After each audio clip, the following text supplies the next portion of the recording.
Leveling up. Extreme business growth through raising your game. When what was once extraordinary becomes ordinary, you know you've leveled up. Hello and welcome to the Leveling Up Podcast with me, George Swift. The Leveling Up Podcast is here to give you the personal development, the entrepreneurial development, and the business growth that you, the ambitious business owner, desires. I'm here to give you the inspiration, the motivation, but above all else, to challenge your aspirations to take you and your business to the next level. Don't forget, subscribe to this podcast and never miss an episode. And in today's episode, we are talking about probably the most important part of evolving as a human being, the most important part of growing as an individual, and of course, therefore, growing as an entrepreneur. I'm talking about self-awareness. For many, it seems to completely elude them. For some, they master it. But I tell you now, it takes a lifetime to truly master. And I guess the big question here is, can you ever truly be 100% self-aware? Well, I guess when you look at the conscious-unconscious divide, the answer to that is probably not. 99% of everything we think, feel, and do is unconscious. Even when we're most lucid, we're most alert. Hopefully, you listening to this podcast right now, you are completely paying as much attention as you possibly can. Even now, if that's the case, you're still 95% unconscious.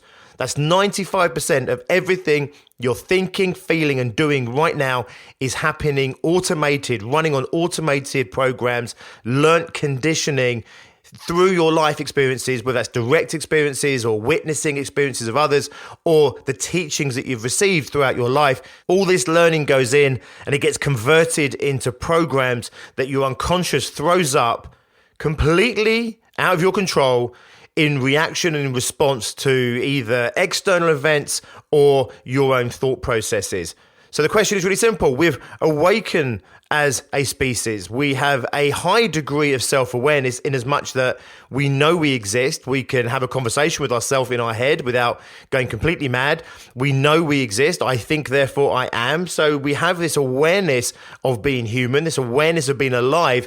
But the question is really simple, is how aware are we? And Bruce Lipton was the first person I heard that had shared these statistics of, the maximum we are awake is between 1% and 5%. We cannot be any more awake than 5%. It's not possible. The other thing that Bruce Lipton shared many years ago was the fact that the unconscious has an intelligence age of about the same as the average family dog, between about 3 years and maybe 5, maybe 6 years maximum intelligence. In terms of our fear responses, well, they only have the intelligence of about an 18-month-year-old to 2 years old. What this means, of course, is that 95 to 99% of your entire life is being played out at an unconscious level with the intelligence of between an 18-month-old toddler and maybe a 5 or 6-year-old child. Is it any wonder that for many of us, life isn't necessarily on the trajectory that we would self-determine? Occasionally I meet people who are absolutely happy with their life, people that just have no ambition, they don't have any concept of living a life other than what they are currently living. However, for most people, what you see is frustration. Frustration that they're not being who they know they could be, that they haven't got the relationship that they would want, their health or the weight that they would want. They haven't got the business they want or the career they want, the house they want, the car they want, maybe not the clothes they want, the computer they want. So for many people, there is this frustration between knowing that they want something more for themselves or want life to be better for them, but equally being trapped seemingly into a life that they're currently living.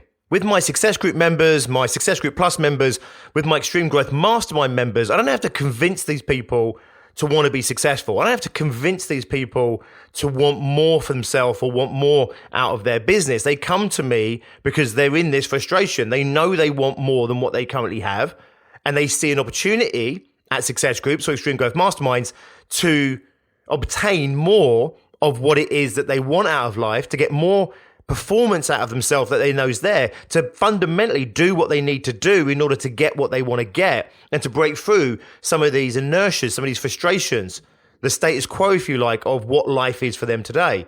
I'm not here to convince anybody that they should be more successful. If you listen to me, you find me, you seek me out, it's because you already are looking for more out of life. And I'm here to help shift your perspective, your perceptions, to maybe give some education, some information, maybe impart some wisdom to help you facilitate getting more out of yourself and more out of life and more out of your business. But fundamentally, I'm not here to convince you or anybody that you should be more successful. So why is the world full of people doing personal development, being members of a club like mine, listening to podcasts like this on how to get more out of themselves, greater performance? It's because we are at some level aware that there is this separation between who we are, what we're doing, what we're achieving, and who we could be, and what we could be doing, and what we could ultimately be achieving. And that frustration is one that many people go on this journey of trying to bridge. For me, I have a simple quest, and it always wasn't necessarily like iterated as simply as I'm going to put it to you right now. But the quest that I've been on my whole life, unbeknown to me for most of it, was how does life work? And for so many people, why doesn't it? So for me, life never really worked for me growing up. I couldn't quite get a handle on life. I couldn't quite make it work for me. I never quite felt like I fitted in. I never quite felt like I understood the rules of life.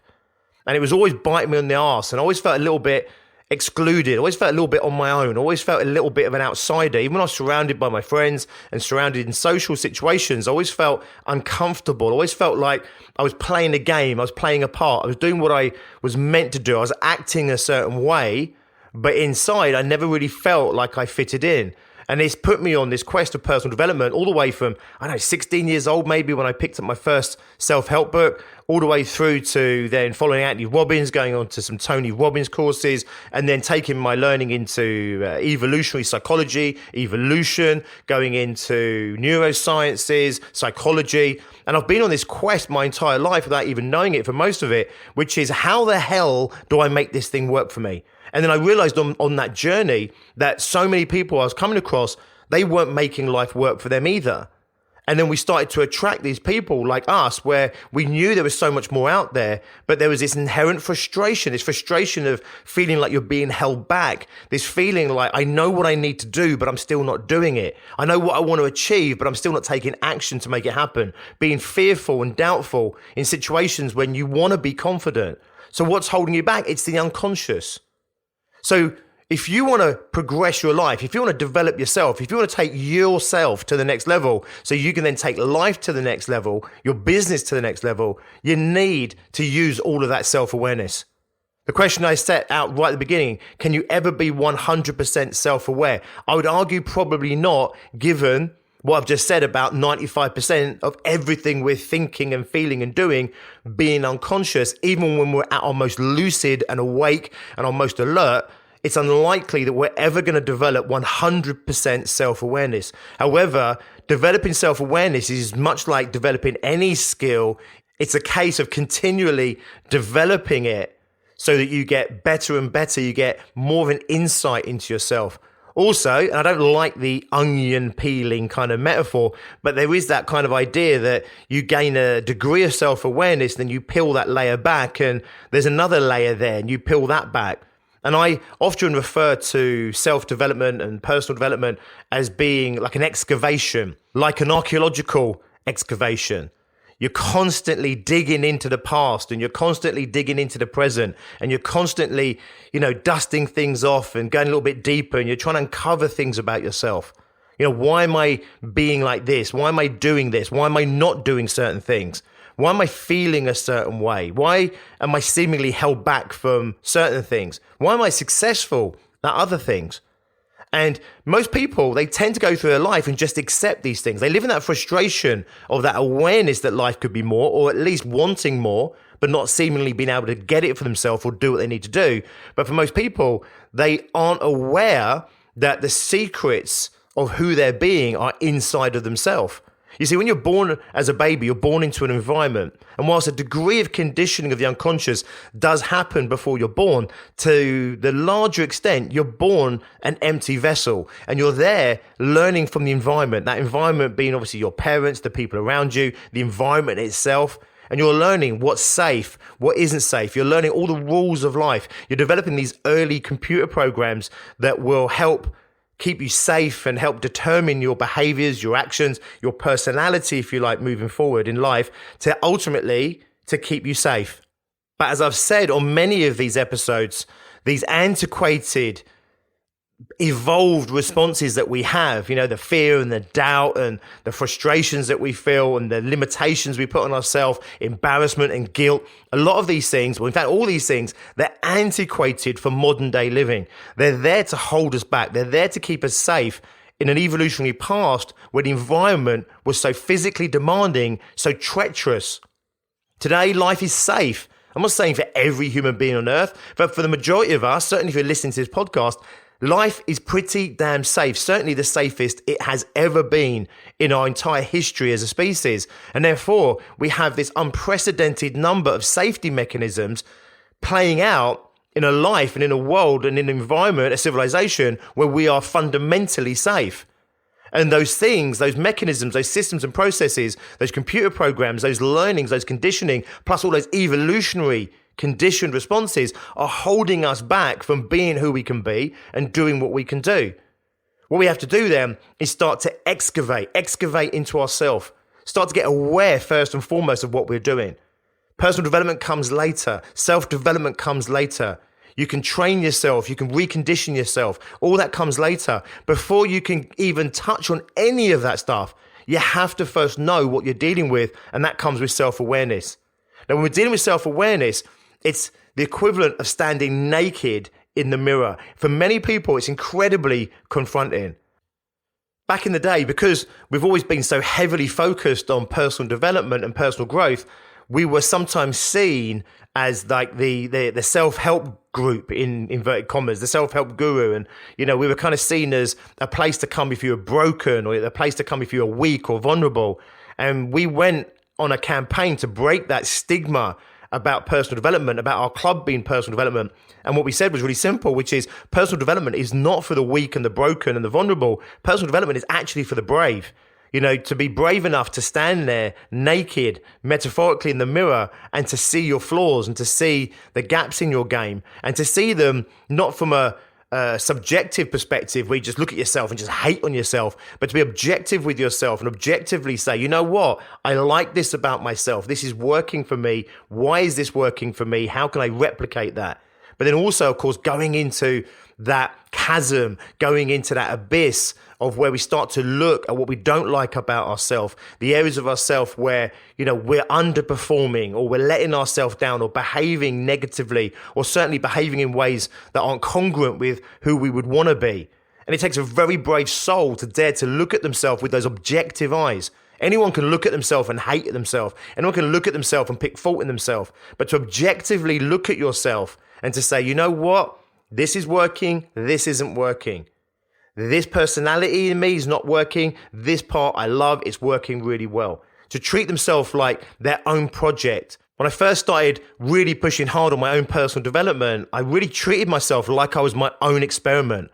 So I didn't want to get caught up in it because you start looking at your flaws and your failings and your weaknesses and you start looking at these areas. And of course, if you haven't got immense self-esteem, it just makes you feel potentially shit about yourself. It makes you just feel less. And we will protect ourselves from that. This is why so many people, they protect themselves with arrogance and conceit.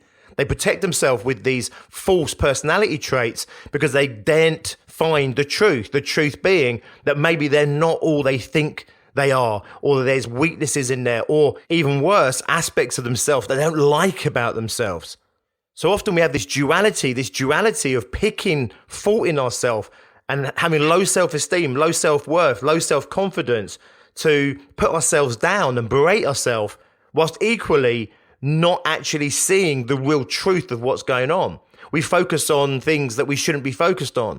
We're focusing on maybe how we look or how we sound, rather than focusing on who we're being or what we're doing or what we're attracting in life, the impact that we're having in the world around us.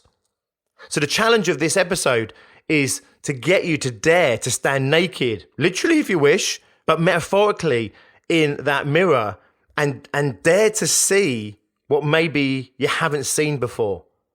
And that includes all the great that's in there as well. to dare to see the stuff you like about yourself, the stuff that's working for you, the character traits that you are deeply in love with yourself if you would only dare to acknowledge them. But also, it's to see the vulnerabilities, the weaknesses, the failings and the flaws.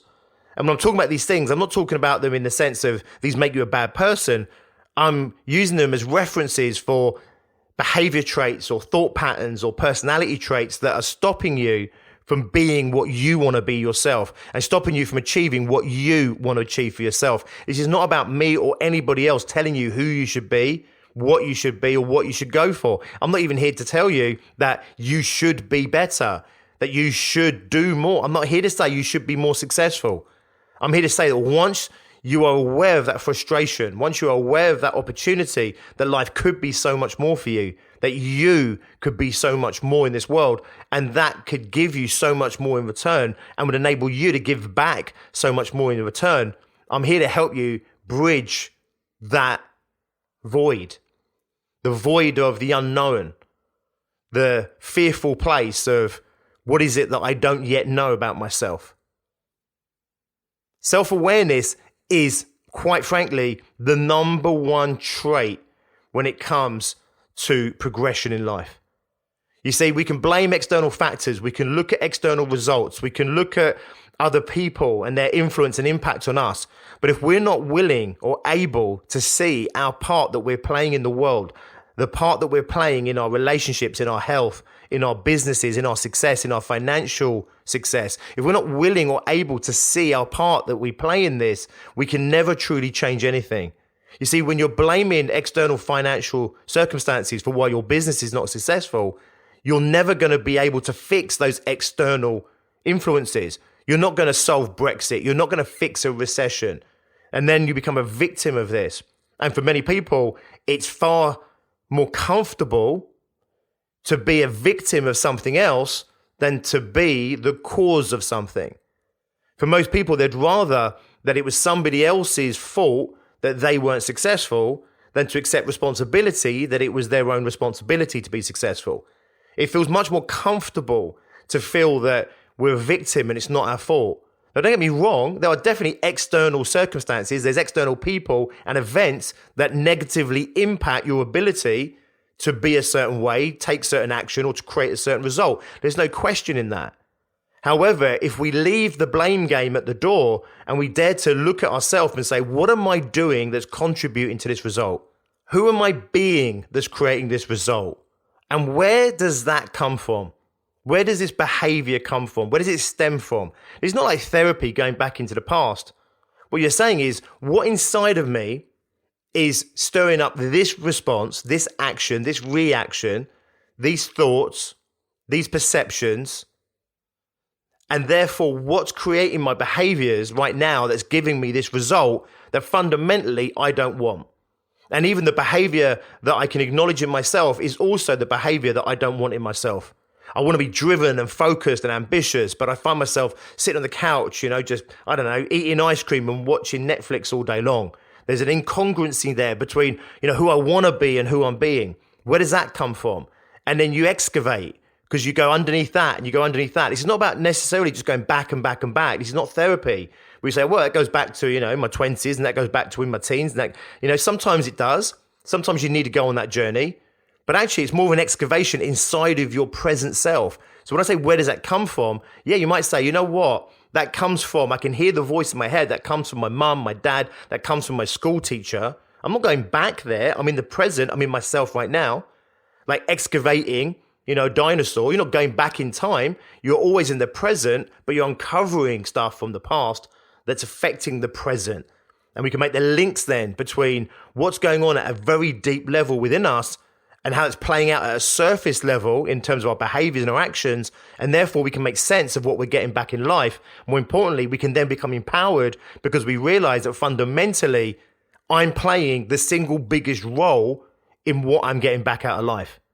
I'm playing the biggest role in terms of who I'm being, the biggest role in what I'm doing, and therefore I'm the biggest role in what I'm getting back.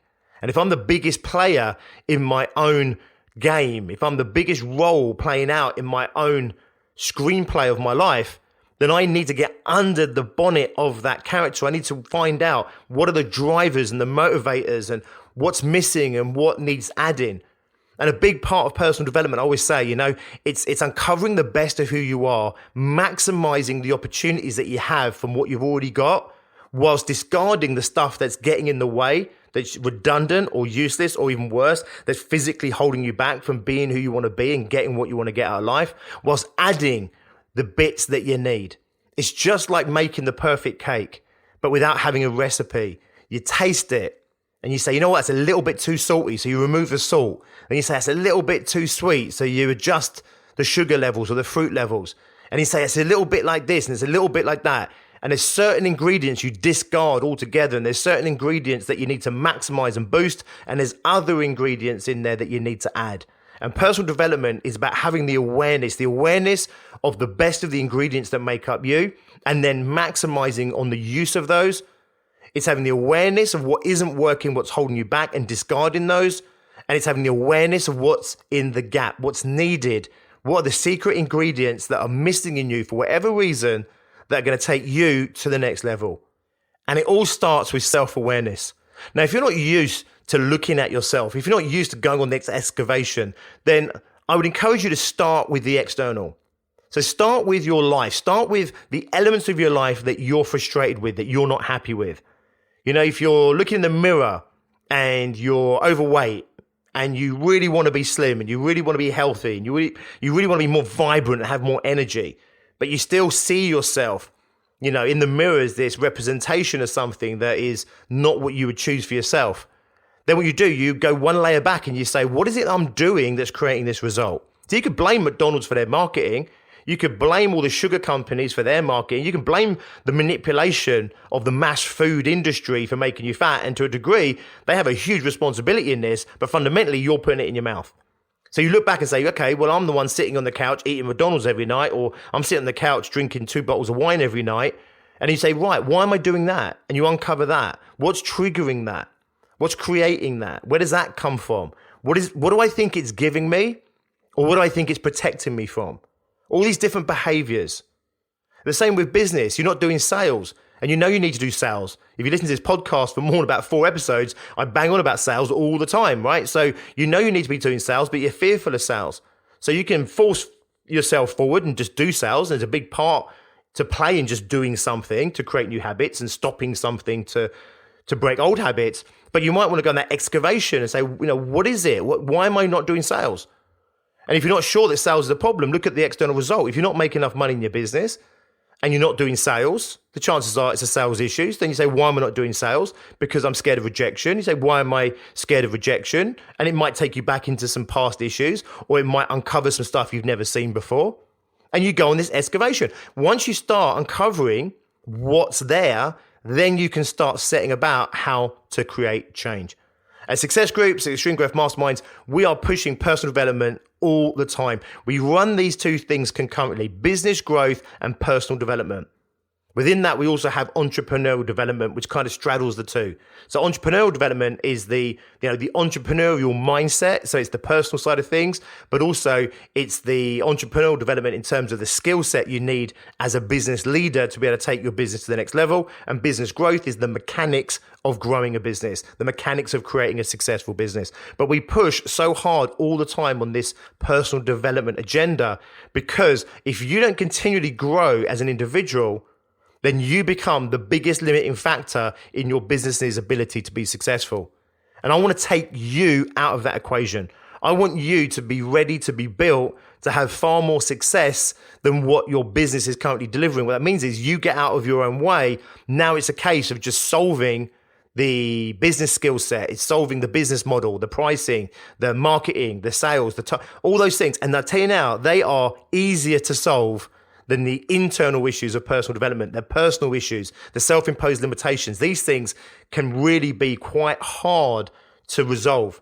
So you constantly push your personal development so that you keep out of your own way. You keep ahead of the game. And then it's just solving the business problems, the ABCs of how do I take a business from startup to 50 grand, from 50 to 100 to 250 to 1 million to 10 million to 1 billion, wherever it is you want to get to.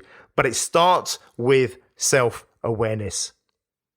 Okay, awesome. Thank you for that. I challenge you to stand naked, literally or metaphorically, in front of the mirror. Dare to start seeing what's going on inside of you. Start doing that excavation, and then you can start applying your personal development in meaningful ways. If you are a small business owner and you haven't yet hit 100 grand in turnover, I've got the 6-figure fast track. It's a webinar masterclass that I've created completely free of charge for you, the 5-figure service-based business. It might be you're doing 20 grand, 30 grand, 40, maybe even doing 50 or 60, but for whatever reason, you haven't yet broken the 100K mark. If you want to know what's it going to take your business to 100 grand in revenue or more in the next 12 months or less, get yourself on the 6-figure fast track.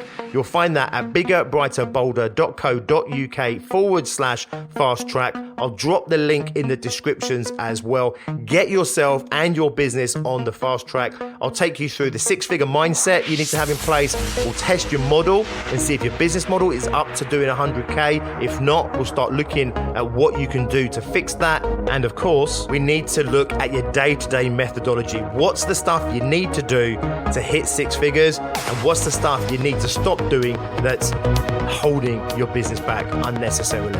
Get yourself on the 6-figure fast track. I'll put the link in the descriptions. I'll see you next time. And of course, until then, as always, be successful. Leveling up. Extreme business growth through raising your game.